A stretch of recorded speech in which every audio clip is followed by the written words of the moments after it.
नमस्कार, पुणे डिजिटल मीडियामध्ये आपले स्वागत. कमला नेहरू उद्यानमध्ये आपण येथे आलेलो आहोत. तर स्टॉल धारक म्हणून आपल्यावर जे कारवाई करण्याचा पुणे महानगरपालिकेच्या वतीनं जो आता झालेला आहे प्रयत्न, तर नागरिकांच्या समस्या असल्यामुळं त्यांनी कॉर्पोरेशनला जो अर्ज केलाय त्याच्याविषयी स्टॉल धारकांना जो प्रश्न उत्तर करण्यात आलेले आहेत त्याविषयी आपण जे स्टॉल धारक आहात, काय नाव आपलं? विलास मोहन कोसई. अच्छा, तर आपण इथे स्टॉल धारक आहात. तर स्टॉल धारक हे कधीपासून आपण स्टॉल चालू आहे? 30 वर्ष 30 वर्षापासून आपला आहे. कागदपत्र आपले 30 वर्षापूर्वीचे सगळे, आपण टॅक्स वगैरे सगळं भरतो. मग नागरिकांच्या समस्या आहेत की ट्रॉफिकसाठी किंवा आपलं खाऊ गल्लीच्या माध्यमातून आपण स्टॉल लावले, पण त्यांच्या मागण्या अशा आहेत की तुम्ही काहीतरी खाद्य जे आहेत हे बनवून घेऊन या आणि नंतर विक्री करा. तर आपल्याला जे सिलेंडर दिलेले आहेत तर त्याची आपल्याला परमिशन आहेत का? कमर्शियल आणि आपले जितके पण स्टॉल धारक हे सर्व कमर्शियल. अच्छा, तर नागरिकांच्या समस्येला आपण काय प्रतिक्रिया देऊ? काही नाही, ती बेकायदेशीर कंप्लेंट बेकायदेशीर कायदेशीर गाड्यांवरती कारवाई करायसाठी. गाड्यांवर कारवाई कशी? कायदेशीर हे व्यवसाय त्यांच्यावर कारवाई करायसाठी यांनी बेकायदेशीर कारवाई केली. नागरिकांच्या मांडलेले आहेत. नागरिकांनी नगरसेवकांना भेटी धरून हे करायला लावलं हे. पण त्या नागरिकांचं मागणं सर असं आहे की आम्हाला फुटपाथ नाही चालण्यासाठी वगैरे. फुटपाथचा काय ट्रॅफिकचा प्रश्न होतोय. ते समोरचे ते मॉल आहे भारत बाजार, त्याचं सगळं वाहतूक इकडेच आहे, त्याचं पार्किंग. मग त्याला 1-2 झोन काही दिलेले आहेत का? सगळं केलेलं आहे. काही नाही, कसंही गाड्या लागतात, कुठेही कसेही पार्किंग. गाड्या ते पलीकडे लागतात, अलीकडे लागतात आणि त्यांच्याकडे येतात ते वाहतूक. अच्छा, झोन दोन्ही पण चालू दोन्हीकडे. पण हा प्रश्न आहे फक्त नागरिकांना वेड्या वाकड्या गाडी लावण्याचा. हो. अच्छा, म्हणजे एकच बाजू बघतात, फक्त या व्यावसायिकांमुळे ही गर्दी होती. व्यवसाय फक्त जाणवतं त्यांना. अच्छा, मग आपल्याला जो त्यांनी अँटिमेट दिलेला आहे थोड्या दिवसाचा काय की त्यांची मीटिंग वगैरे झाली, त्या मीटिंग मध्ये कधी या कारवाई तुमच्यावर झाली नाही, तर आम्ही 500 लोक घेऊन कॉर्पोरेशनवर आम्ही आंदोलन करणार आहोत, मोर्चा घेणार आहोत. त्याविषयी आपली काय प्रतिक्रिया आहे? काही नाही, आम्ही आमच्या पेपरवर्क चालू पुढं आणि आम्ही आमचे प्रयत्न करू प्रतीने. आपला स्टॉल आहे सर इथं, काय नाव आपलं आहे?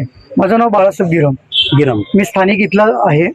माझे जे नातेवाईक आहेत तेही स्थानिक इथले आहेत. त्यांची सगळ्यांचे स्टॉल आहेत. हो, लिगली आहे सगळं. हो, लिगली आहे. हो. पण जे नागरिकांच्या समस्या आता जे आहेत तर त्याच्यामध्ये आपण स्टॉल धारक असल्यामुळं आपल्याकडनं कोणती स्वच्छता, त्यांच्याकडनं जी मागणी आहे की स्वच्छता स्टॉल पाहिजेत किंवा रस्त्यावर ट्रॉफिक नको आहे, वाहतूक वाढी होते, त्याविषयी आपली प्रतिक्रिया. पार्किंगचा जो विषय आहे तो ऍक्च्युली ट्रॅफिकवाल्यांचा विषय, ट्रॅफिक पोलिसांचा. गेले 2 महिने झाले ट्रॅफिक हे जे तिथलं जे तुमचं टेंडर असतं ते संपलेले, त्यामुळे गेले 3 महिने झाले मला वाटते नो पार्किंगवाले कोणी येत नाहीत गाड्या उचलायला.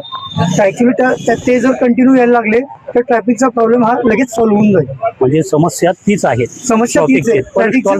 काय त्याच्यात काही नाही. नागरिकांना त्यांचा तो त्रास नाहीये, फक्त ट्रॉफिकचा आणि वाहतुकीचा त्रास. हो. धन्यवाद सर. कोण स्टॉल धारक आहात? मी TVC मेंबर आहे. CVC member. काय नाव आपलं?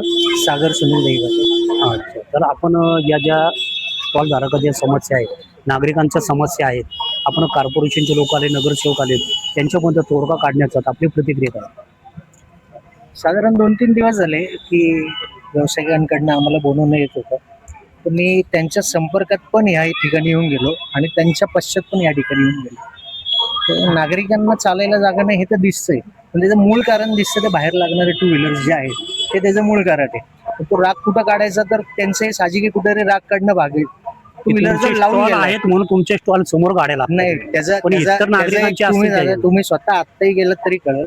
साधारण इथे 37 स्टॉल लागलेले आपले इथे जे अधिकृत आहे, जे संपूर्ण आपल्याला आता बघितलं पालिकेनेच दाखवलं सगळं आहे.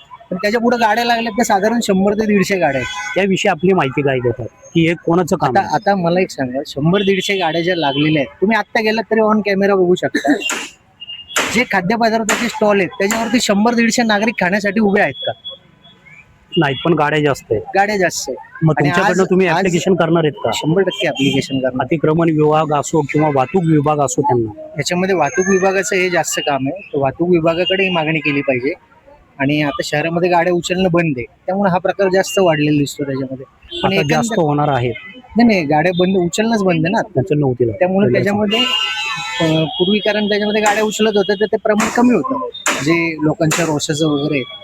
पण साधारण टेंडर भरल्यानंतर पुन्हा हे चालू होतील आणि आपलं हा मार्ग हा मोकळा मार्ग होईल. मोकळा होईल त्याच्यामुळे. पण स्टॉल धारक आहात.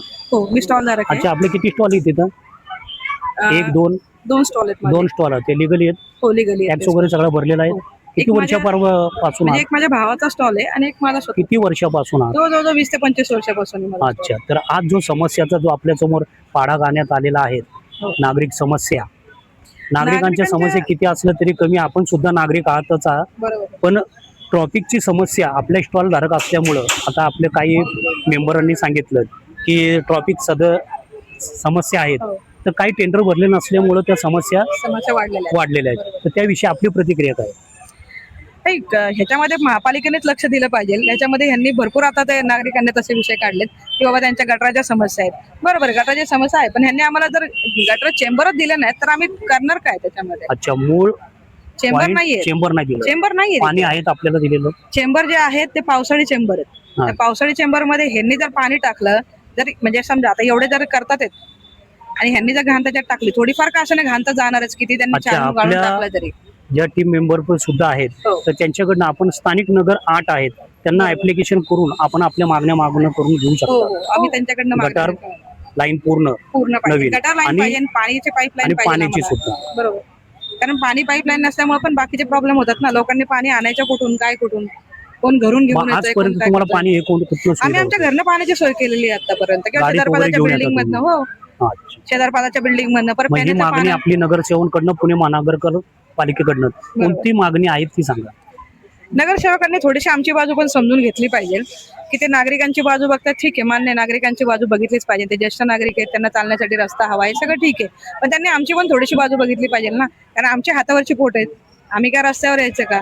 हा मेन मुद्दा आहे ना, की आम्ही जर उद्या रस्त्यावर आलो तर आमचं कुटुंब कसं चालणार याच्यामध्ये? नाही, बाकी समस्याचा आपण अर्ज बाकी वगैरे करणार समस्याचा आहोत. अर्ज वगैरे करून घेणार आहे आम्ही. Neelam Iyer, TVC member, town vending committee, जी पथ विक्रेत्यांसाठी जी कमिटी झाली आहे, लोकशाही पद्धतीने निवडणूक झाली, त्या निवडणुकीमध्ये मी जिंकून येऊन आज त्या पदावर आहे.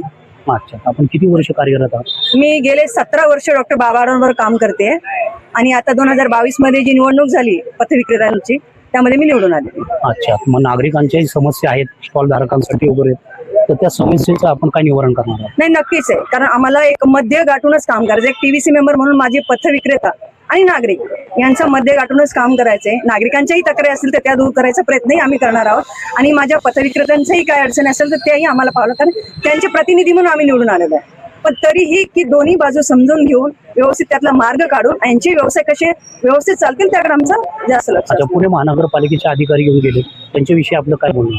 नाही, अधिकाऱ्यांनी व्यवस्थित सगळं हँडल करण्याचा प्रयत्न केला आमच्या बरोबरच.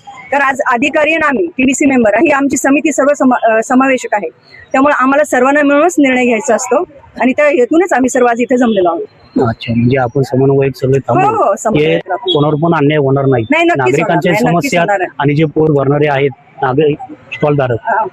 त्यांच्या सुद्धा समस्याला नक्कीच नाही, कारण नागरिकांना जर अधिकार, आपण नागरिकांचा जेव्हा म्हणतात की आम्हाला अधिकार आहे, आमचा अधिकार आहे फुटपाथ आहे, तर कायद्यानुसार पथविक्रेता अधिनियम जो कायदा आहे तो पथविक्रेत्यांसाठी झालेला आहे आणि पथविक्रेता हा कायद्याचंच नाव आहे. पथविक्रेता म्हणजे फुटपाथवर त्यांचा व्यवसाय असं हे केलेला पाहिजे किंवा असला पाहिजे, तिथंच त्याचं बायोमेट्रिक होतं. जे महानगरपालिकेचा फुटपाथ किंवा जागा असेल तिथेच, त्यामुळे ते तिथंच व्यवसाय करतील. हा, पण एवढंच आहे की नागरिकांना अडचण होऊ नये याचे प्रयत्न आम्ही करणार आहोत. स्टॉल धारकच जे आहेत, हे स्टॉल धारकांना आपण जे परमिशन देतो स्टॉल धारकला किंवा पुणे महानगरपालिकेच्या वतीनं, तर हे स्टॉल धारक कोण आहेत? जे अपंग आहेत किंवा काहींना बेरोजगार आहेत, तेव्हा त्या नागरिकांना त्यांना सोय देण्याचं आणि स्टॉल धारकांना सर, याच्यामध्ये दिव्यांग पण आहेत, एकल माता आहेत, महिलांचं भरपूर प्रमाण आहे यामध्ये, आणि असेच आहे की ज्यांना नोकरी नाहीये, अशिक्षित आहेत. आता सुशिक्षित लोकांनाच नोकरी मिळत नाही, तर अशिक्षितांचं तर तुम्ही हालच बघताल. मग विधुर महिला नक्कीच, किंवा विधुर महिला आहेत, एकल माता आहेत भरपूर यामध्ये, तर त्यांनाही व्यवसाय. आणि आपण जर कायद्यानुसार पाहिलं तर पुणे महानगरपालिकेचे लोकसंख्येच्या 2.5 पट पथविक्रेता पाहिजे, कायद्यानुसार पाहिजे. तसं तेवढं अजून नाहीये, तरी आपण प्रयत्न करतोय बायोमेट्रिक सर्वे करून जास्तीत जास्त लोकांना. म्हणजे हे बघा, मी काय म्हणते, आज तरुण पिढी हे व्यवसायामध्ये आहे, तरुण पिढी व्यवसाय करते, कुटुंब पालन पोषण करते. तर तीच तरुण पिढी जर तुम्ही आज म्हणताय, असं नागरिकांचा रोष आहे की हे बंद झालं पाहिजे, यांनी जायचं कुठं? आज तुम्ही एक स्टॉल काढताय म्हणजे एक नाहीये, अख्खं कुटुंब कुटुंब उद्ध्वस्त करताय. होतं त्याच्यात. हा, तर तुम्ही त्या बाजूने विचार करायचा. नागरिकांना माझी विनंती असेल की तुम्ही असाही विचार करा की बाबा आपण एक पथविक्रेता नाही हलवते, त्याचं पूर्ण कुटुंब कुटुंब त्याच्यावर हलवते. अवलंबून असलेली कुटुंबातील व्यक्ती, मुलांचे शिक्षण, ह्या सगळ्या गोष्टीला म्हणजे आपण अक्षरशः त्यांच्यावर इतकं मोठा अन्याय करतोय, पण हे दृष्टीने विचार नाही करत आहे. आपण फक्त मागतोय मला फुटपाथ पाहिजे, पण दादा रे तो फुटपाथ तू 2 पावलासाठी मागतोय, पण अख्खं कुटुंब उद्ध्वस्त करतोय.